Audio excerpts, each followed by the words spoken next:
guys, welcome back to Storytime with YDRC. Today, we're going to be continuing to read Red Pyramid, the Kane Chronicles, Book 1. Last time, we left off at the beginning of chapter 29, so that's where we're going to start for today. So, let's get started.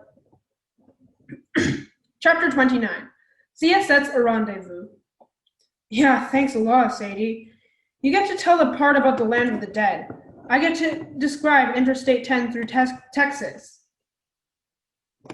Long story short, it took forever and was totally boring, unless your idea of fun is watching cows graze. We left New Orleans about 1 a.m. on December 28th, the day before Set planned to destroy the world. Bast had borrowed an RV, a FEMA leftover from Hurricane Katrina. At first, Bast suggested taking a plane, but after I told her about my dream of the magicians on the exploding flight, we agreed that planes might not be a good idea. The Sky Goddess Nut had promised us safe air travel as far as Memphis, but I didn't want to press our luck the closer we got to Set. Set is not our only problem, Bast said. If your vision is correct, the magicians are closing in on us. And not just any magicians, Desjardins himself. And Zia, Sadie put in, just to annoy me. In the end, we decided it was safer to drive, even though it was slower. With luck, we'd make Phoenix just in time to challenge Set. As for the House of Life, all we could do was hope to avoid them while we did our job. Maybe once we dealt with Set, the magicians would decide we were cool. Maybe. I kept thinking about Desjardins, wondering if he really could be a host for Set. A day ago, it had made perfect sense. Desjardins wanted to crush the Kane family. He hated our dad, and he hated us. He'd probably been waiting for decades, even centuries, for Iskandar to die, so he could become chief lector. Power, anger, arrogance, ambition. Desjardins had it all. If Set was looking for a soulmate, literally, he couldn't do much better. And if Set could start a war between the gods and magicians by controlling the chief lector, the only winner would be the forces of chaos. Besides, Desjardins was an easy guy to hate. Somebody had sabotaged Amos's house and alerted Set that Amos was coming. But the way Desjardins saved all those people on the plane, that just didn't seem like something that the Lord of Evil would do. Bast and Khufu took turns driving, while Sadie and I dozed off and on. I didn't know how baboons could drive recreational vehicles, but Khufu did okay. When I woke up around dawn, he was navigating through early morning rush hour in Houston, baring his fangs and barking a lot, and none of the other drivers seemed to notice anything out of the ordinary.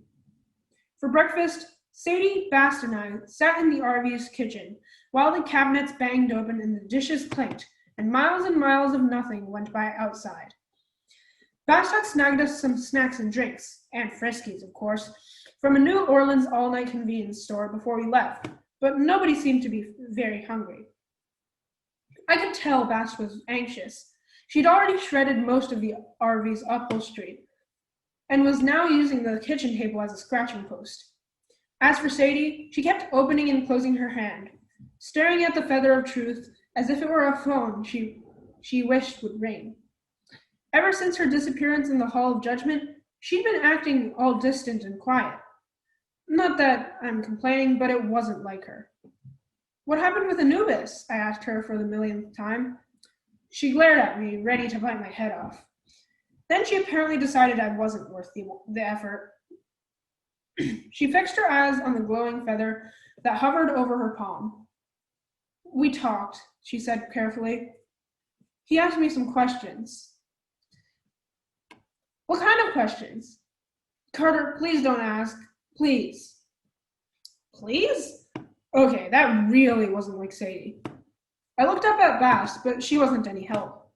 She was slowly gouging the formica to bits with her claws. What's wrong? I asked her. She kept her eyes on the table. In the land of the dead, I abandoned you. Again. Anubis startled you, I said. It's no big deal. Bast gave me the big yellow eyes, and I got the feeling I'd only made things worse. I made a promise to your father, Carter. In exchange for my freedom, he gave me a job even more important than fighting the serpent. Protecting Sadie, and if it ever became necessary, protecting both of you. Sadie flushed. Bast, thank you and all, but we're hardly more important than fighting, him. You don't understand, Bast said. The two of you are not just blood of the pharaohs. You're the most powerful royal children to be born in centuries. You're the only chance we have of reconciling the gods in the House of Life, of relearning the old ways before it's too late. If you could learn the path of the gods, you could find others with royal blood and teach them. You could revitalize the House of Life, what your parents did. Everything they did was to prepare the way for you. Sadie and I were silent. What do you say to something like that? I guess I'd always felt like my parents loved me, but willing to die for me? Believing it was necessary so Sadie and I could do some amazing world-saving stuff? I didn't ask for that. They didn't want to leave you alone, Bast said, reading my expression. They didn't plan on it, but they knew releasing the gods would be dangerous. Believe me, they understood how special you are. At first, I was protecting you two because I had promised. Now, even if I hadn't promised, I would. You two are like kittens to me. I won't fail you again. I'll admit I got a lump in my throat. I'd never been called someone's kitten before. Sadie sniffled. She brushed something from under her eye. You're not going to wash us, are you? It was good to see Bast smile again. I'll try to resist.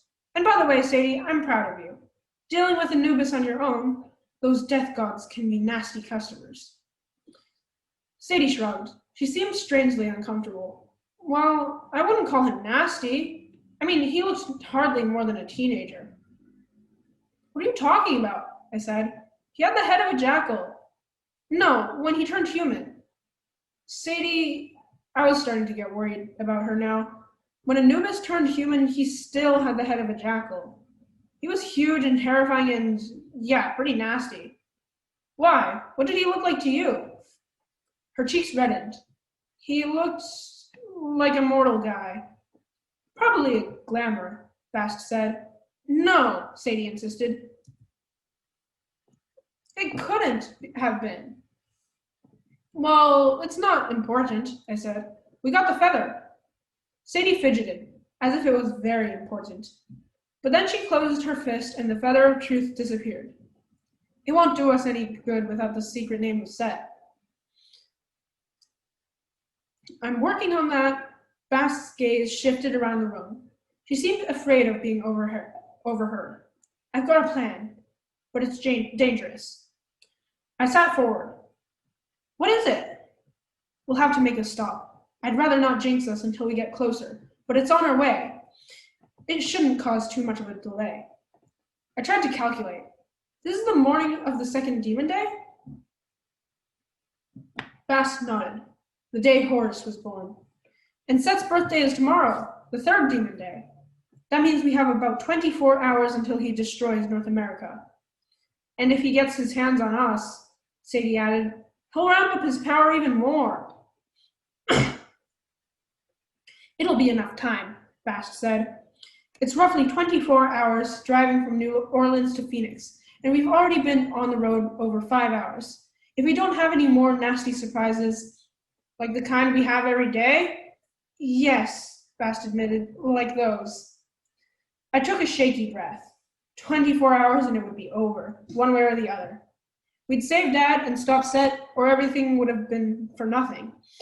Not just what Sadie and I had done, but all our parents' sacrifices too. Suddenly, I felt like I was underground again. In one of those tunnels in the first gnome, with 1,000,000 tons of rock over my head. One little shift in the ground, and everything would come crashing down. Well, I said, if you need me, I'll be outside playing with sharp objects. I grabbed my sword and headed for the back of the RV. I'd never seen a mobile home with a porch before. The sign on the back door warned me not to use it while the vehicle was in motion, but I did it anyway. It wasn't the best place to practice swordplay. It was too small, and 2 chairs took up most of the space. The cold wind whipped around me. and every bump in the road threw me off balance. But it was the only place I could go to be alone. I needed to clear my thoughts. I practiced summoning my sword from the duat and putting it back in. Soon, I could do it almost every time, as long as I kept my focus. Then I practiced some moves, blocks, jabs, strikes, until Horace couldn't resist offering advice. Lift the blade higher, he coached. More of an arc, Carter. The blade is designed to hook an enemy's weapon. Shut up, I grumbled. Where were you when I needed help on the basketball court? But I tried holding the sword his way and found he was right. The highway wound through long stretches of empty scrubland. Once in a while, we'd pass a rancher's truck or a family SUV, and the driver would get wide-eyed when he saw me, a black kid swinging a sword on the back of an RV. I just smile and wave, and Khufu's driving soon left them in the dust. After an hour of practice, my shirt was stuck to my chest with cold sweat. My breathing was heavy. I decided to sit and take a break. It approaches, Horace told me. His voice sounded more substantial, no longer in my head. I looked next to me and saw him shimmering in a golden aura, sitting back in the other deck chair in his leather armor with his sandaled feet up on the railing. His sword, a ghostly copy of my sword, was propped next to him. What's approaching? I asked. The fight with Set? That, of course, Horace said. But there is another challenge before that, Carter. Be prepared. Great, as if I didn't have enough challenges already. Horace's silver and gold eyes glittered. When I was growing up, Set tried to kill me many times. My mother and I fled from place to place, hiding from him until I was old enough to face him. The Red Lord will send the same forces against you. The time will come. At a river, I guessed, remembering my last soul trip. Something bad is going to happen at a river. But what's the challenge? You must beware. Horace's image began to fade, and the god frowned. What's this? Someone is trying to... a different force. He was replaced by the glowing image of Zia Rashid. Zia! I stood up, suddenly conscious of the fact that I was sweaty and gross and looked like I'd just been dragged through the land of the dead. Carter? Her image flickered. She was clutching her staff and wore a gray coat wrapped over her robes as if she were standing somewhere cold. Her short black hair danced around her face. Thank Thoth I found you. How did you get here? No time. Listen, we're coming after you. Desjardins, me, and 2 others. We don't know exactly where you are. Desjardins' tracking spells are having trouble finding you. But he knows we're getting close. And he knows where you're going. Phoenix. My mind started racing. So he finally believes Set is free? You're coming to help us? Zia shook her head. He's coming to stop you. Stop us? Zia, Set's about to blow up the continent. My dad... My voice cracked. I hated how scared and powerless I sounded. My dad's in trouble. Zia reached out a shimmering hand, but it was just an image. Our fingers couldn't touch. Carter, I'm sorry. You have to see Desjardins' point of view. The House of Life has been trying to keep the gods locked up for centuries to prevent something like this from happening. Now that you've unleashed them, it wasn't my idea. I know, but you're trying to fight Set with divine magic. Gods can't be controlled. You could end up doing even more damage. If you let the House of Life handle this, Set is too strong, I said, and I can control Horus. I can do this. Zia shook her head. It will get harder as you get closer to Set. You have no idea. And you do? Zia glanced nervously to her left. Her image turned fuzzy, like a bad television signal. We don't have much time. Mel will be out of the restroom soon. You've got a magician named Mel? Just listen. Desjardins is splitting us into 2 teams. The plan is to cut you off on either side and intercept you. If my team reaches you first, I think I can keep Mel from attacking long enough for us all to talk. Then maybe we can figure out how to approach Desjardins and convince him we have to cooperate. Don't take this the wrong way, but why should I trust you? She pursed her lips, looking genuinely hurt. Part of me felt guilty, while part of me worried this was some kind of trick. Carter, I have something to tell you. Something that might help, but it has to be said in person. Tell me now! Thoughts speak! You are impossibly stubborn. Yeah, it's a gift. We locked eyes. Her image was fading, but I didn't want her to go. I wanted to talk longer. If you won't trust me, I'll have to trust you, Zia said. I will arrange to be in Las Cruces, New Mexico, tonight. If you choose to meet me, perhaps we can convince Mel. Then, together, we'll convince Desjardins.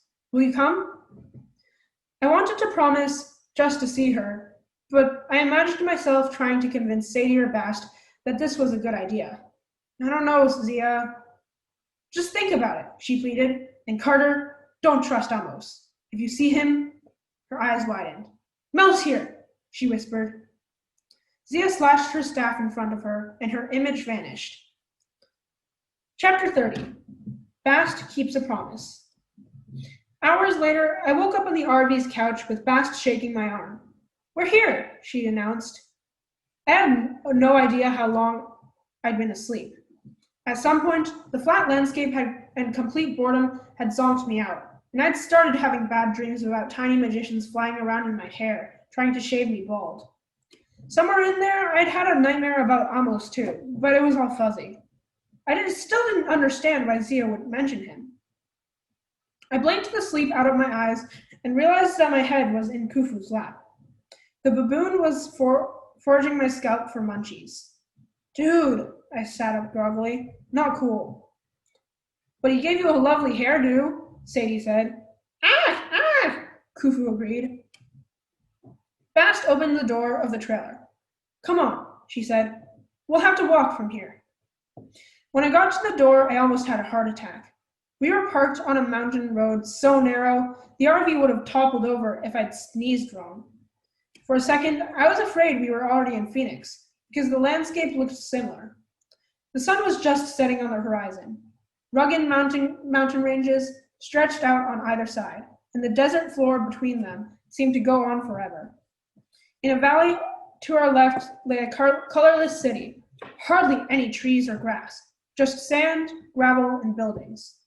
The city was much smaller than Phoenix, though, and a large river traced its southern edge, glinting red in the fading light. The river curved around the base of the mountains below us before snaking off to the north. We're on the moon, Sadie murmured. El Paso, Texas, Bast corrected, and that's the Rio Grande. She took a big breath of the cool, dry air. A river civilization in the desert, very much like Egypt, actually. Except for the fact that Mexico is next door. I think this is the best spot to summon Nephthys. You really think she'll tell us Set's secret name? Sadie asked. Bast considered. Nephthys is unpredictable, but she has sided against her husband before. We can hope. That didn't sound very promising. I stared at the river far below. Why did you park us on the mountain? Why not closer? Bast shrugged, as if this hadn't occurred to her. Cats like to get as high up as possible, in case we have to pounce on something. Great, I said. So if we have to pounce, we're all set. It's not so bad, Bast said. We can just climb our way down to the river through a few miles of sand, cacti, and rattlesnakes, looking out for the border patrol, human traffickers, magicians, and demons, and summon Nephthys. Sadie whistled. Well, I'm excited. Ah, Khufu agreed miserably. He sniffed the air and snarled. He smells trouble, Bast translated. Something bad is about to happen. Even I could smell that, I grumbled, and we followed Bast down the mountain. Yes, Horace said. I remember this place. It's El Paso, I told him. Unless you went out for Mexican food, you've never been here. I remember it well, he insisted. The marsh, the desert. I stopped and looked around. Suddenly, I remembered this place, too. About 50 yards in front of us, the river spread out into a swampy area, a web of slow-moving tributaries cutting a shallow depression through the desert. Marsh grass grew tall along the banks. There must have been some kind of surveillance. It's being an international border and all, but I couldn't spot any. I'd been here in Bathorn. I could picture a hut right here in the marsh. Isis and young Horus hiding from Set. And just downriver, that's where I had sensed something dark moving under the water, waiting for me. I caught Bast's arm when she was a few steps from the bank. Stay away from the water. She frowned. Carter, I'm a cat. I'm not going for a swim. But if you want to summon a river goddess, you really do need to do it at the riverbank. She made it sound so logical that I felt stupid. But I couldn't help it. Something bad was about to happen. What is it? I asked Horus. What's the challenge? But my ride-along god was unnervingly silent, as if waiting. Sadie tossed a rock into the murky brown water. It sank with a loud kerplunk. Seems quite safe to me, she said, and trudged down to the banks. Khufu followed hesitantly. When he reached the water, he sniffed at it and snarled. See, I said, even Khufu doesn't like it. It's probably ancestral memory, Bast said. The river was a dangerous place in Egypt. Snakes, hippos, all kinds of problems. Hippos? Don't take it lightly, Bast warned. Hippos can be deadly. Was that what attacked Horus? I asked. I mean, in the old days, when Set was looking for him? Haven't heard that story, Bast said. Usually you hear that Set used scorpions first, then later crocodiles. Crocodiles, I said, and a chill went down my back. Is that it? I asked Horus, but again he didn't answer. Bast, does the Rio Grande have crocodiles? I very much doubt it. She knelt by the water. Now, Sadie, if you'd do the honors? How? Just ask for Nephthys to appear. She was Isis's sister. If she's anywhere on this side of the Duat, she should hear your voice. Sadie looked doubtful, but she knelt next to Bast and touched the water. Her fingertips caused ripples that seemed much too large, rings of force emanating all the way across the river. Hello, Nephthys? She said. Anyone home? I heard a splash downriver and turned to see a family of immigrants crossing midstream. I'd heard stories about how thousands of people cross the border from Mexico illegally each year, looking for work and a better life. But it was startling to actually see them in front of me, a man and a woman hurrying along, carrying a girl between them. They were dressed in ragged clothes and looked poorer than the poorest Egyptian peasants I'd ever seen. I stared at them for a few seconds, but they didn't appear to be any kind of supernatural threat. The man gave me a wary look, and we seemed to come to a silent understanding. We both had enough problems without bothering each other.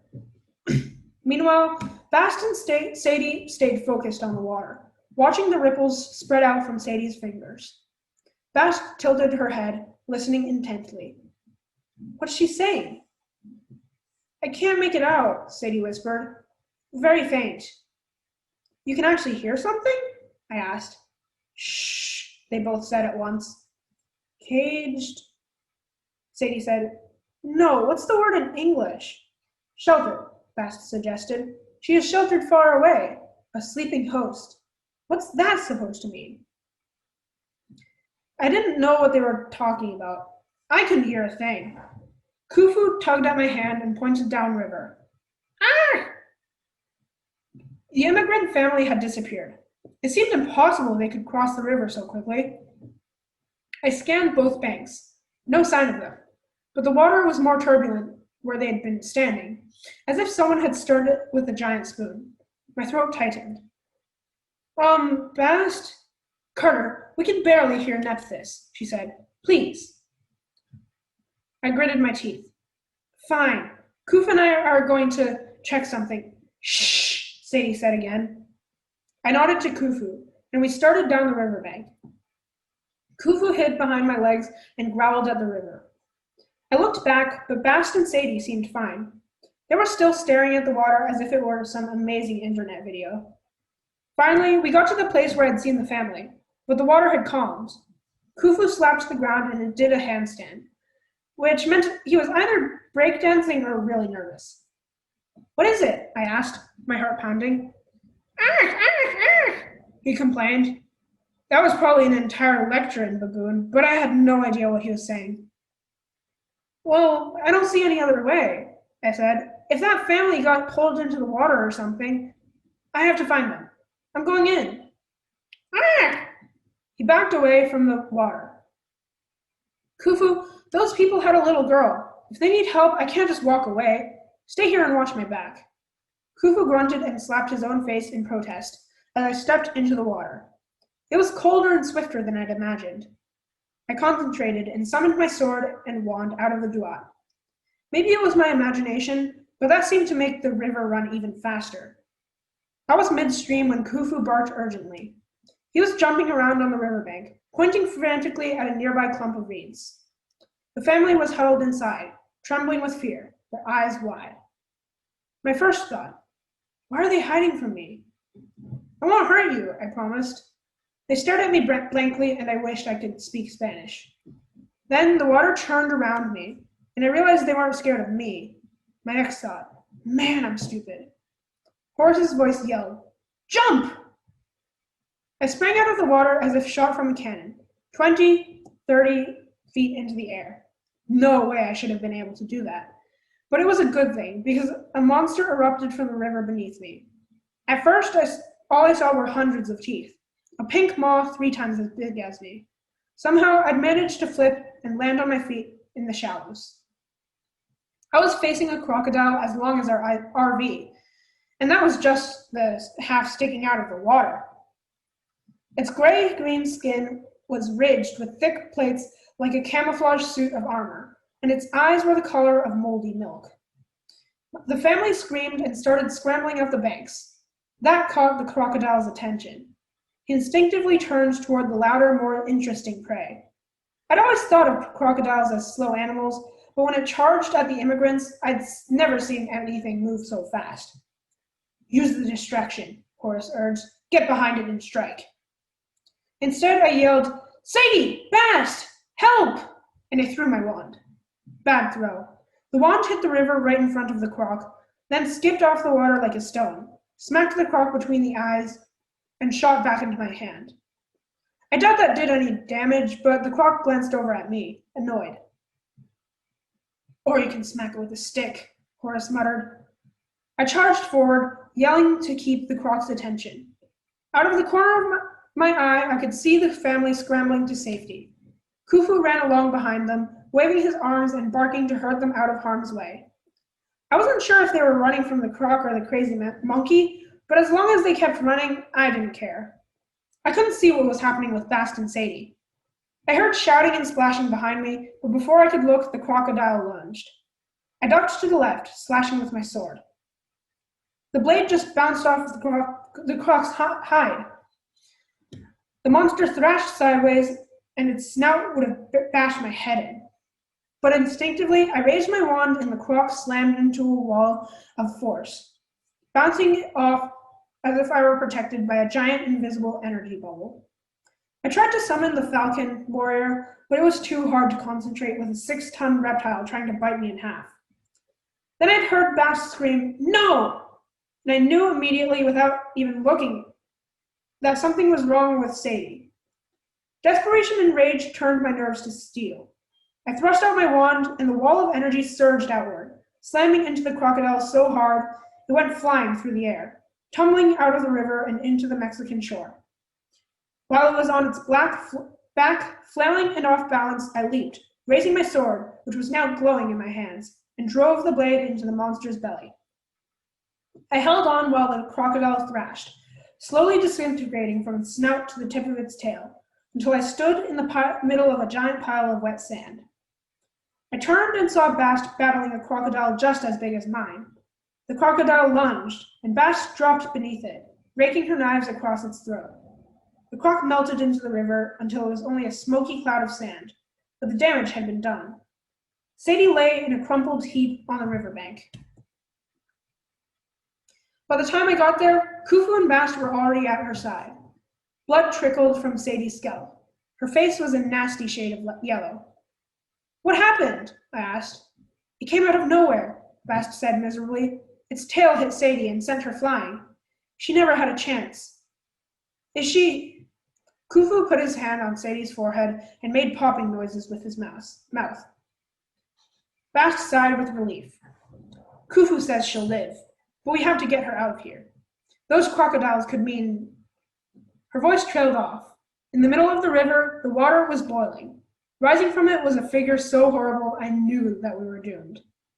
Could mean that, Bast said grimly.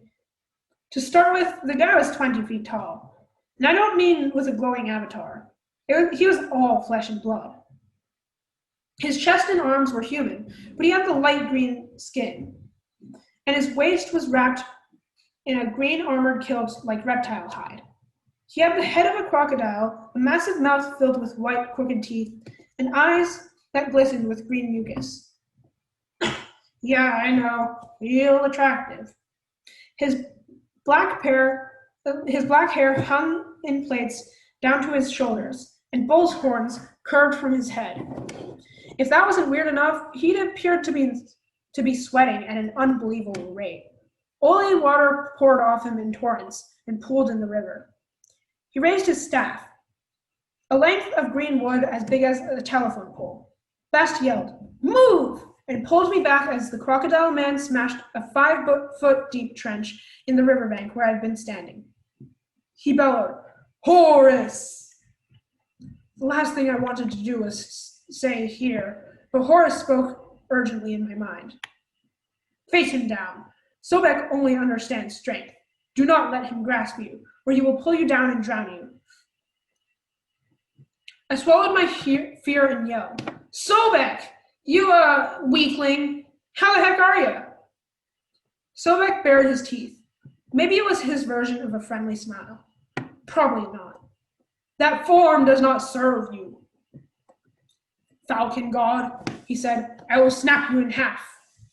Next to me, Bast slipped her knives from her sleeves. Don't let him grasp you, she warned. Already got the memo, I told her. I was conscious of Khufu off to my right, slowly lugging Sadie uphill. I had to keep this green guy distracted, at least until they were safe. Sobek, god of, I'm guessing crocodiles. Leave us in peace or we'll destroy you. Good, Horus said. Destroy is good. Sobek roared with laughter. Your sense of humor has improved, Horus. You and your kitty will destroy me? He turned his mucus-filmed eyes on Bast. What brings you to my realm, cat goddess? I thought you didn't like the water. On the last word, he aimed his staff and shot forth a torrent of green water. Bast was too quick. She jumped and came down behind Sobek with her avatar fully formed, a massive, glowing cat-headed warrior. Traitor! Bast yelled. Why do you side with chaos? Your duty is to the king. What king? Sobek roared. Ra? Ra is gone. Osiris is dead. Again, the weakling. And this boy child cannot restore the empire. There was a time I supported Horus, yes, but he has no strength in this form. He has no followers. Set offers power. Set offers fresh meat. I think I will start with godling flesh. He turned on me and swung his staff. I rolled away from his strike, but his free hand shot out and grabbed me around the waist. I just wasn't quick enough. Bast tensed, preparing to launch herself at the enemy. But before she could, Sobek dropped his staff, grasped me with both massive hands, and dragged me into the water. Next thing I knew, I was drowning in the cold green murk. I couldn't see or breathe. I sank into the depths as Sobek's hands crushed the air out of my lungs. Now or never, Horus said. Let me take control. No, I replied. I'll die first. I found the thought strangely calming. If I was already dead, there was no point in being afraid. I might as well go down fighting. I focused my power and felt strength coursing through my body. I flexed my arms and felt Sobek's grip weaken. I summoned the avatar of a hawk warrior and was instantly encased in a glowing golden form as large as Sobek. I could just see him in the dark water, his slimy eyes wide with surprise. I broke his grip and headbutted him, breaking off a few of his teeth. Then I shot out of the water and landed on the riverbank next to Bast, who was so startled she almost slashed me. "Thank Ra!" she exclaimed. "Yeah, I'm alive." "No, I almost jumped in after you. I hate the water." Then Sobek exploded out of the river, roaring in rage. Green blood oozed from one of his nostrils. "You cannot defeat me!" He held out his arms, which were raining perspiration. "I am Lord of the Water. My sweat creates the rivers of the world." Ew. I decided not to swim in rivers anymore. I glanced back, looking for Khufu and Sadie, but they were nowhere in sight. Hopefully Khufu had gotten Sadie to safety, or at least found a good place to hide. Sobek charged, and he brought the river with him. A massive wave smashed into me, toppling me to the ground, but Bast jumped and came down on Sobek's back in full avatar form. The weight hardly seemed to bother him. He tried to grab her without any luck. She slashed repeatedly at his arms, back, and neck, but his green skin seemed to heal as quickly as she could cut him. I struggled to my feet, which in avatar form is like trying to get up with a mattress strapped to your chest. Sobek finally managed to grab Bast and throw her off. She tumbled to a stop without getting hurt, but her blue aura was flickering. She was losing power. We played tag team with the crocodile god, stabbing and slashing, but the more we wounded him, the more enraged and powerful he seemed to get. "More minions!" he shouted. "Come to me!" That couldn't be good. Another round of giant crocs and we'd be dead. "Why don't we get minions?" I complained to Horus, but he didn't answer. I could feel him struggling to channel his power through me, trying to keep up our combat magic. Sobek's fist smashed into Bast, and she went flying again. This time, when she hit the ground, her avatar flickered off completely. I charged, trying to draw Sobek's attention. Unfortunately, it worked. Sobek turned and blasted me with water. While I was blind, he slapped me so hard I flew across the riverbank, tumbling through the reeds. My avatar collapsed. I sat up groggily and found Khufu and Sadie right next to me. Sadie still passed out and bleeding, Khufu desperately murmuring in baboon and stroking her forehead. Sobek stepped out of the water and grinned at me. Far downstream, in the dim evening light, about a quarter mile away, I could see two wake lines in the river, coming toward us fast. Sobek's reinforcements. From the river, Bast yelled, "Carter, hurry! Get Sadie out of here!" Her face went pale with strain, and her cat warrior avatar appeared around her one more time. It was weak, though, barely substantial. "Don't!" I called. "You'll die!" I tried to summon the falcon warrior, but the effort made my insides burn with pain. I was out of power, and Horus's spirit was slumbering, completely spent. "Go!" Bast yelled, "and tell your father I kept my promise." "No!" She leapt at Sobek. The two grappled, Bast slashing furiously across his face, while Sobek howled in pain. The two gods toppled into the water, and down they went. I ran to the riverbank. The river bubbled and frothed. Then, a green explosion lit the entire length of the Rio Grande, and a small black and gold creature shot out of the river as if it had been tossed. It landed on the grass at my feet, a wet, unconscious, half-dead cat. "Bast?" I picked up the cat gingerly. It wore Bast's collar, but as I watched, the talisman of the goddess crumbled to dust. It wasn't Bast anymore, only Muffin. Tears stung my eyes. Sobek had been defeated, forced back into the Duat or something.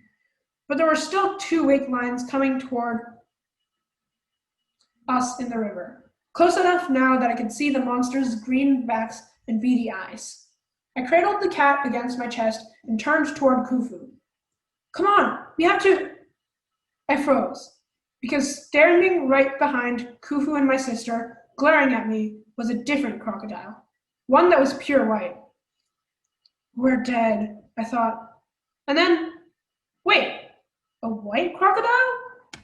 It opened its mouth and lunged, straight over me.